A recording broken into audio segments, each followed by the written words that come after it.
I'm Anil Kumar. Welcome to my series on inequalities. In this video, we'll kind of introduce inequalities with some basic examples. We'll talk about the notations, basically how to write answers of inequalities in the set form in interval notation and using a number line as a graph. We'll solve two linear inequalities, a double inequality, polynomial inequality, an inequality involving absolute functions, and then we'll have a question where the solution will be given to us and we'll try to figure out what could be an inequality with this solution. Now, what is an inequality? So whenever we are looking into some symbol like this, which means less than, or this, which means greater than, we could also have less than equal to and greater than equal to. So these symbols, they represent inequalities. That means it is not equal. Something is greater than the other. So this represents less than. And that is for greater than. This one is less than and equal to. And this is for greater than and equal to. So, for example, we could write that minus 5 is less than 7, correct? We could say that 10 is greater than 0. Now in less than equal to, we could do something like this also. Let's say 5 is less than equal to, let me write 10 here. We'll get into details for this while solving the inequalities, right? So greater than could be 1 is greater than equal to 0. Right, so that is how we could represent the basic numbers, and I think this is only to give you an idea how to read inequalities. Now let's begin with the basic examples. Now we'll take some basic examples to understand the rules. We know how to solve equations. Similar kind of rules are also valid for inequalities. For example, we know that 10 is greater than 7.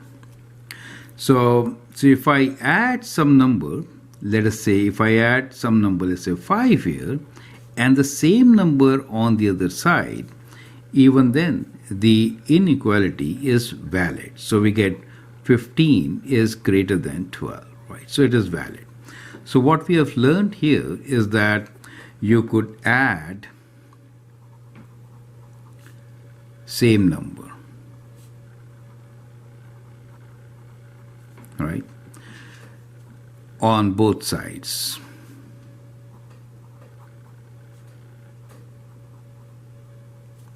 Well, you could also subtract, right? For example, if you have 10 is less than 15, I could take away 10 and do 15 minus 10, which is 0 is less than 5. That is also valid, correct?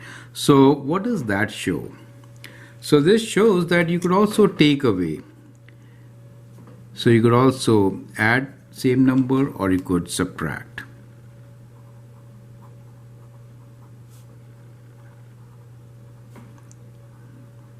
Correct?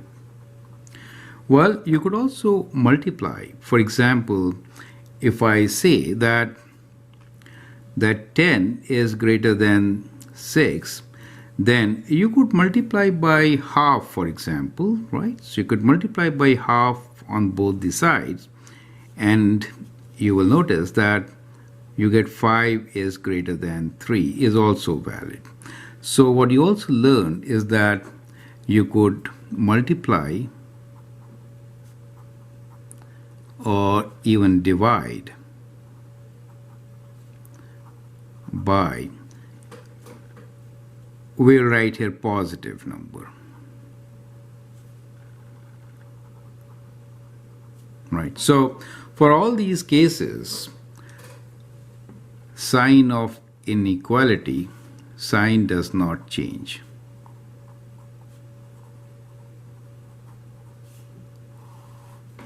But let's look into one more example, and that is what happens if we multiply or divide by a negative number, right? So we know 10 is greater than, let's say, minus 5.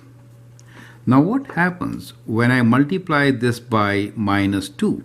So if I have minus 2 times 10, and if I do minus 5 times minus 2, what do I get? You will notice that on the left side we get minus 20, and here we get number which is positive 10. Now clearly positive 10 is greater than minus 20. So what do you notice here? You notice that sign changes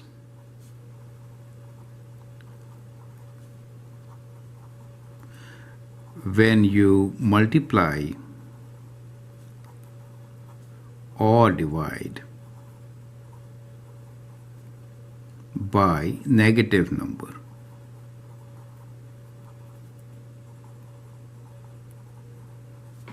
This is very important to understand. So at times, students might do a mistake if they don't take care of this rule. So there is a change in sign if we multiply or divide by a negative number, right? So that is kind of very important. You could add or subtract same numbers from both sides without changing the sign, but if you multiply or divide by a negative number, the sign changes, right? So in the examples, we will see how it really works. Now, whenever you solve inequalities, you need to write your answer in different formats. So these are 3 different formats normally utilized. So we'll make a table to indicate how to write your solution using these formats. So one we'll call as set notation. The other one is called interval notation.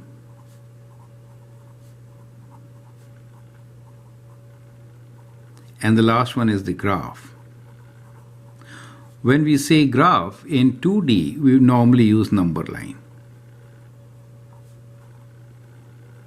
Right, so that will be our default graph.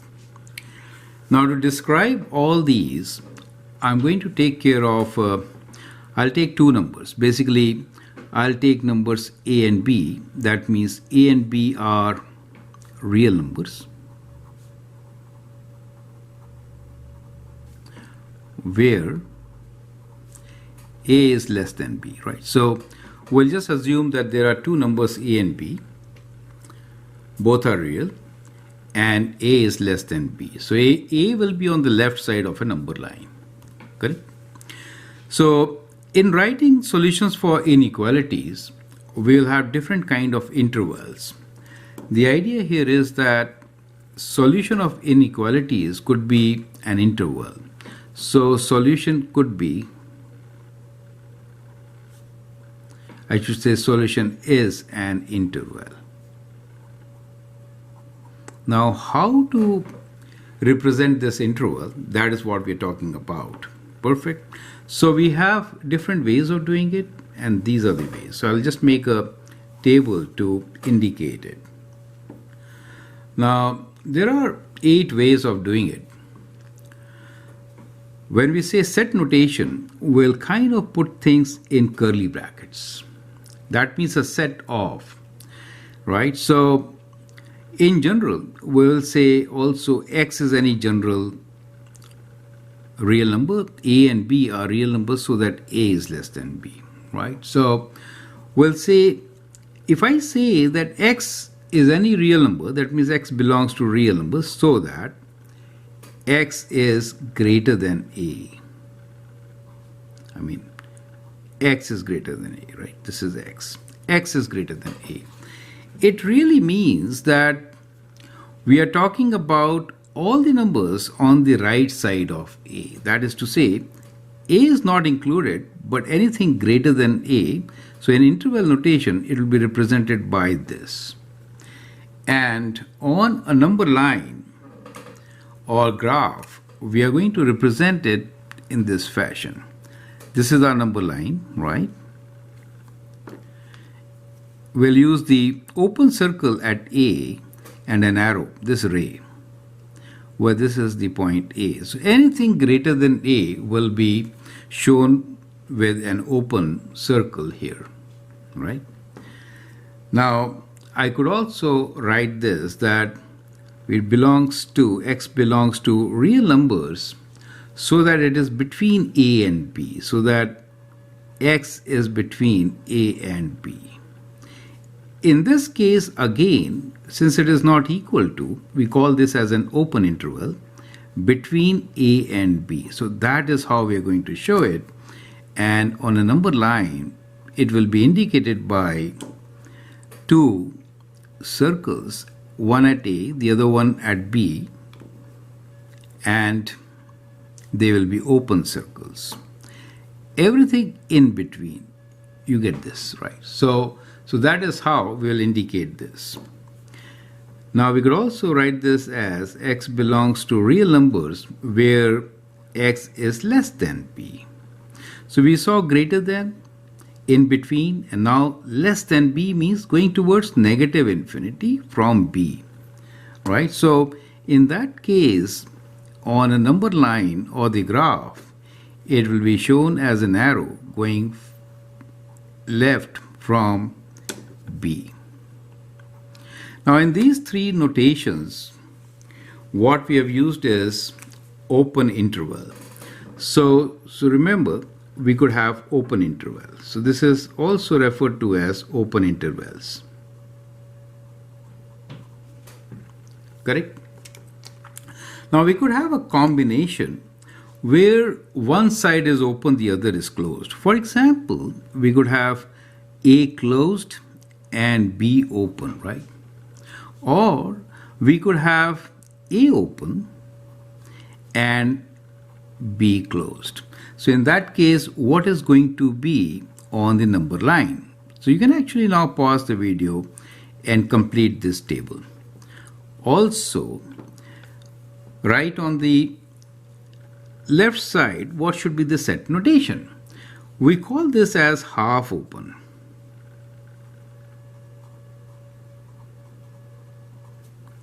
Correct? So I will leave this for you. So in the set form, how will you write this? Well, it should be written as, since it is between A and B and A is included, so that is greater than equal to, right? So X is between A and B, but A is included. But if B is included, then I will write X belongs to real numbers so that X is greater than A but less than equal to B. So that means B is closed. Does make sense to you? Correct? Now we could have interval which is going outside but closed, right? So we'll have a closed interval in a fashion like this. That is to say, we could have closed at A but going up to infinity. Infinity can never be closed. Or from minus infinity to B. That means all the real numbers. You get my point. So all real numbers are actually covered. Does make sense to you, right?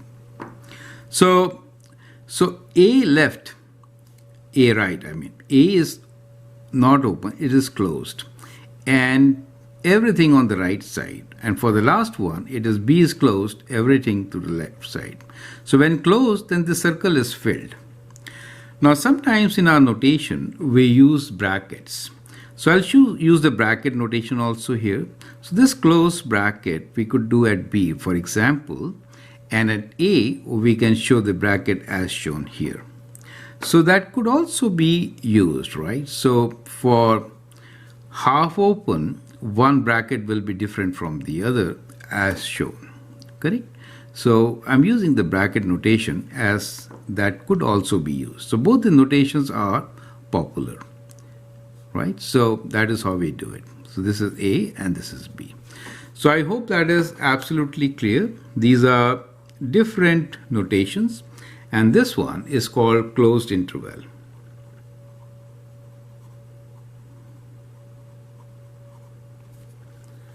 Right, so that is how we actually give different inequalities. Well, there is one closed interval which I missed in between, which is between both A and B.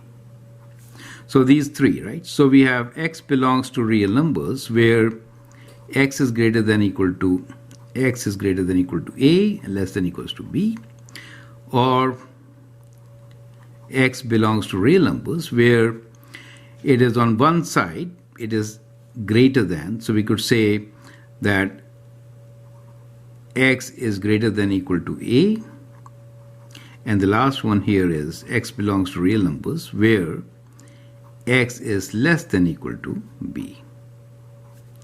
So I hope that makes sense, correct? So these are different ways of showing your answers. If it is specified, right, in interval notation, then you have to provide solution like this. If it is mentioned on a graph, that is your solution set, and set notation is as given in the leftmost column. So I hope that is absolutely clear. Now we'll take up examples and write solutions in one of these formats or sometimes all of them. I hope that helps. So let's move on. Now I'm introducing you to a practice test here. So we'll actually make 3 columns. I'll write down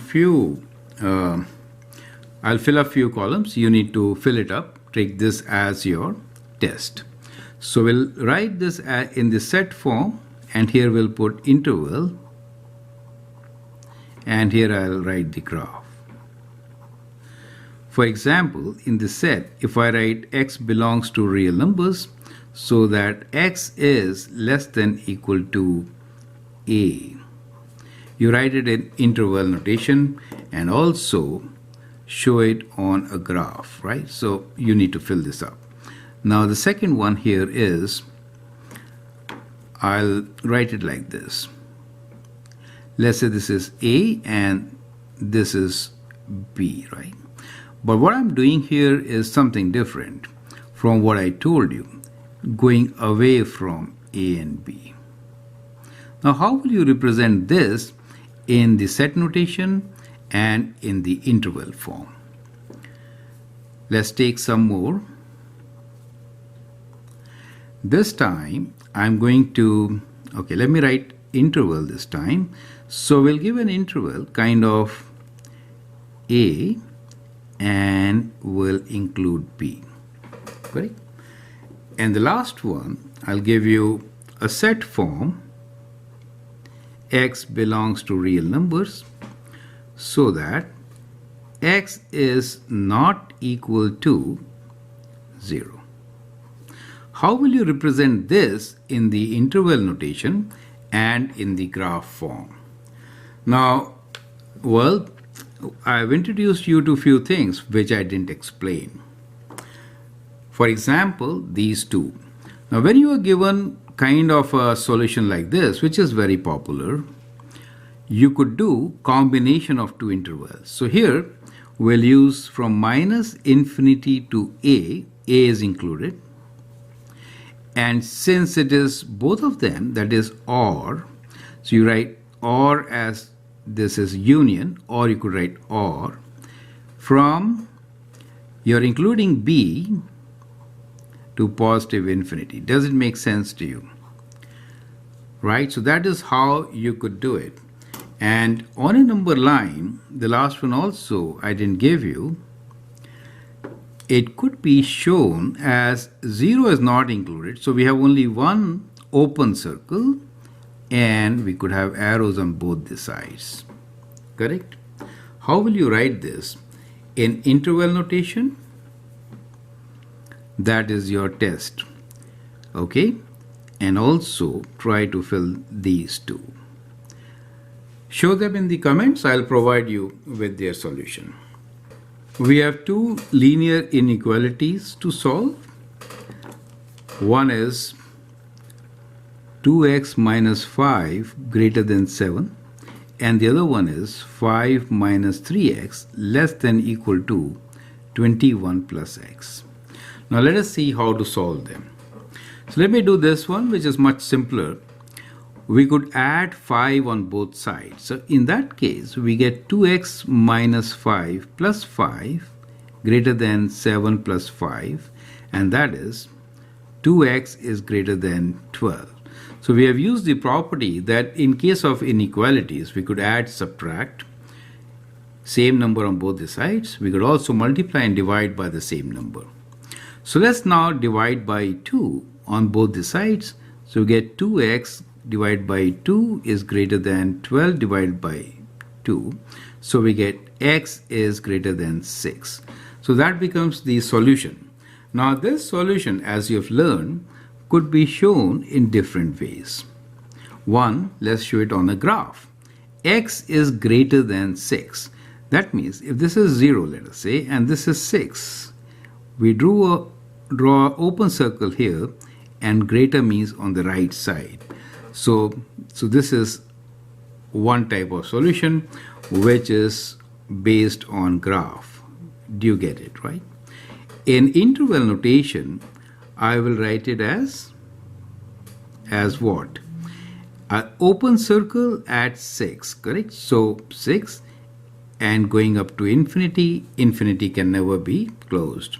Infinity is not a real number. Okay, and in the set form, I will say x belongs to real numbers, so that the same thing, x is greater than 6. And these curly brackets indicate a set. Is that clear? So when you solve inequalities, these are the steps to follow, and that is how even one of them is good enough to write solution. Now let's do this one. Here you notice that x is on both the sides. I'll bring it to the left side. So first step, I'll do 5 minus 3x. Since I don't want this x, I'll do minus x on both the sides. Okay, now this becomes 5 minus 4x less than equal to 21. Now we don't want numbers here. So the idea is to get variables on one side, numbers on the other. So we'll subtract 5. So we got 5 minus 4x minus 5 less than equal to 21 minus 5. So that gives you minus 4x is less than equal to 16. Correct? Now you can divide by minus 4. So when you divide by minus 4, what happens? The sign changes. So let me show it in the red color. The sign changes. Do not forget this part. Okay? And then you get your solution that x is greater than equal to negative 4. Does make sense. So this time I'm going to write solution only in the set form, and we'll say x belongs to real numbers where x is greater than equal to minus 4. Does make sense. Correct? So when we say x is greater than equal to minus 4, we know 0 is one of the correct solutions. So let's test it out, right? We have a doubt because there is this problem. So if I substitute x equals to 0, what do I get? If I substitute x equals to 0, I get 5 is less than equals to 21, right? So I get 5 is less than equals to 21, which is true. So it works. So 0 is very important point to test. You get an idea. Now here, x is greater than 6. If I write 0 here, we get minus 5 is greater than 7, which is false.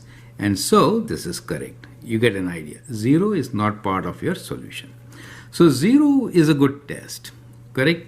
So what we learned here is that we may get a solution which includes many points rather than an interval, and this interval could be given in any form, right?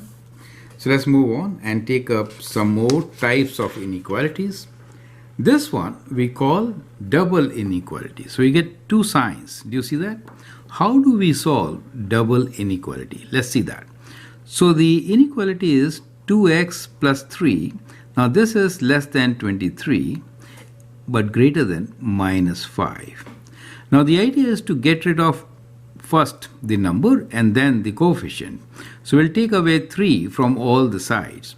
So we get minus 5 minus 3 is less than 2x plus 3 minus 3, and we get 23 minus 3. Okay, so minus 5 minus 3 is minus 8, and here we get 2x, and here we get 20. Now we can divide by 2. So we get minus 8 divided by 2 is less than 2x divided by 2 is less than 20 divided by 2. And that gives you minus 4 is less than x is less than 10. So that becomes your solution. Do you see that? Now I will represent this solution on a number line. You need to only provide in one way. Sometimes it is specified in the question. So let's say this is 0 for us. Minus 4 is not included. So this is minus 4. And 10 is also not included. Let's say this is 10 for us. Is it okay? Open circles. So that becomes the solution. Is that clear? So that is how you provide solution for a double inequality. Next question here is a polynomial inequality. In most of the cases, we'll try to factor. Once we factor, after that we could solve it using a graph, or we could solve it using test intervals. So let us see. Let's try to understand how. So the inequality for us is x cubed minus x squared minus 12x is less than 0. We could factor, taking x common, we get x squared minus x minus 12 is less than 0. Product of minus 12 and sum of minus 1 gives us x minus 4 times x plus 3, correct? Less than 0. So we get 3 zeros. Now, at these zeros, the sign can change. So the idea here is to check the sign near zeros. That is the idea, right? So what we do here is that we kind of make a table. So let me make a table here. We've got 3 zeros here, right? So one is at 4, one is at 0, and the other one is at minus 3, right? So these are my 3 zeros. So that forms kind of a table here. So we have zeros at, let me write down here. Where are the zeros? Here we have a 0 at 0. This one is 0 for 4, and this one is 0 for minus 3. Arranging them, we get minus 3, 0, and 4 in our plane. Now, these 3 zeros will actually divide the plane in 4 intervals. One is from minus infinity to minus 3. This is from minus 3 to 0. Then we have 0 to 4, and from 4 to infinity. We have to see which ones are negative to get the solution. You get an idea, correct? And these are the factors. We arrange the factors in an order. So we'll write factors here. X plus 3 is one factor, and x is another one, and x minus 4 is the third factor. Now, for these factors, we will take a test point. So let me take test points. In this interval, minus 4 could be a test point. Here, minus 1 could be a test point. 2 could be a test point, and then 5 could be test point in these intervals. Now, for these test points, we have to check the sign for each factor. So if I write minus 4 here, this is negative. For minus 1 and 2 and 5, it is positive. For x, when these are negative, we get negative. When test point is positive, we get positive result. Here, x minus 4 will be negative for these 3 values, but positive. Now, see what happens. When you multiply 3 negatives, you get negative as your result. 2 negatives will give you positive, 1 negative will be negative. All positive result is positive. We're looking for less than, right? So this means less than 0. That means this should be negative. So these are our solutions. Does it make sense, right? So we could write down the answer from this analysis, which is test intervals. And we get our solution as, I'll write in the interval notation. So minus infinity to minus 3. So 1 is from minus infinity to minus 3 union 0 to 4, correct? 0 to 4. All open intervals. Do you notice? So that becomes our solution. You could show this on a number line also as, let's say this is 0. So this is 0 to 4, and then from minus 3 to minus infinity. So that becomes the solution. Now some of you who know how to graph polynomials will understand that in this particular situation, we have leading coefficient as positive, that means right side is up, and these are 3 linear zeros. So the graph is going to cross at these linear zeros, correct? So we'll have a graph which is kind of like this. And clearly from the graph, you can see that these are the negative portions. So that becomes the solution from the graph point of view. So if the method is not specified, then plotting a graph is much faster way of writing the solution. So I hope that helps. Now as an exercise, you may write solution in the set form, in set notation, okay? So that is your exercise. Let's move on and check the next question. It is absolute function inequality. Now these are very interesting. So we have question as 2x plus 3 is less than equal to 15. Now absolute function basically is taking care of both negative and positive. It really means that the value of 2x plus 3 is less than equal to 15, but it is greater than equal to minus 15. Does make sense to you? That is how it translates, correct? Now it becomes a double inequality to be solved. So let's take away minus 3 from all the sides.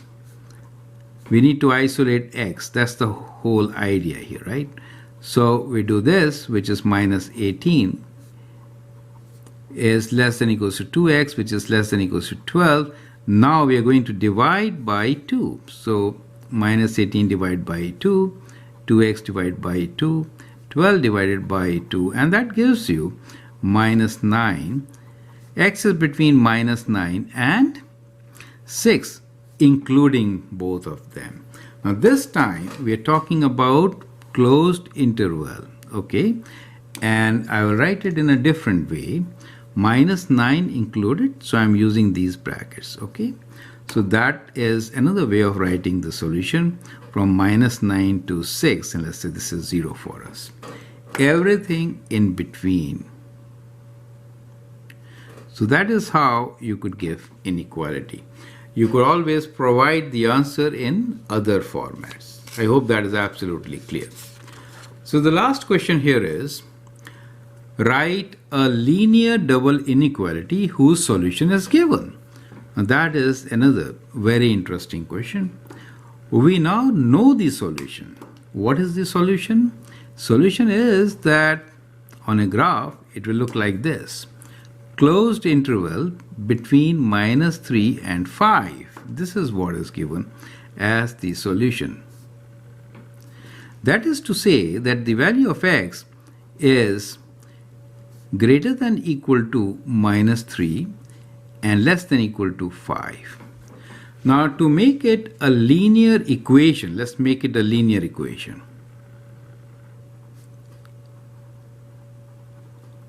You could complicate this, right? So we'll do the reverse operation. So what you could do is that you could multiply everything by, for example, 3. So if I multiply by 3, what I'm trying to say is minus 3 times 3,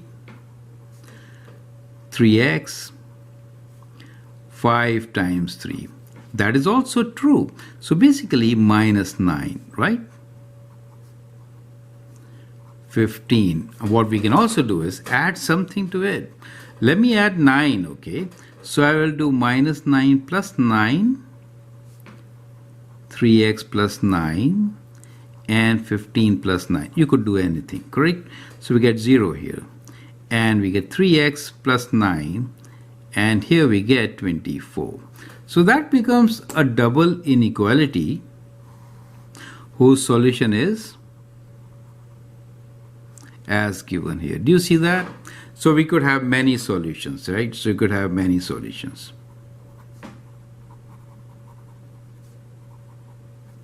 So I hope that makes sense.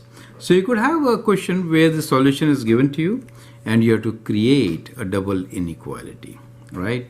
Now the question for you is find absolute function inequality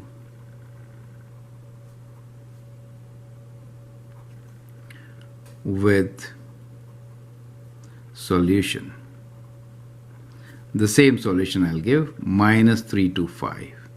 But this time I don't want linear function, but I want absolute function inequality. So that is a bonus question for you. Okay, so absolute function. So I hope that helps you to understand the basic concepts of inequalities. We'll have a set of videos where we'll discuss all about absolute functions, all about quadratic functions, and other functions like reciprocal functions. So I hope this sequence or series on inequalities will be very informative and you're going to learn a lot. Thanks for watching. If you really like and subscribe to my videos, that would be great. Thank you and all the best.